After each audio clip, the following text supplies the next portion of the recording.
Alam niyo ba, si Pangulong Ferdinand Bongbong Marcos Jr. o PBBM ang kauna-unahang presidente ng Pilipinas na may junior sa pangalan na nagbigay ng SONA.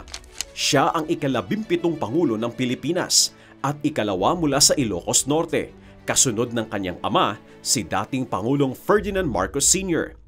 Isa rin siya sa 3 anak ng dating presidente na nahalal din bilang Pangulo. Una, si Gloria Macapagal Arroyo, anak ni Diosdado Macapagal. Pangalawa, si Noynoy Aquino, anak ni Cory Aquino. At ngayon, si Bongbong Marcos Jr., anak ni Marcos Sr.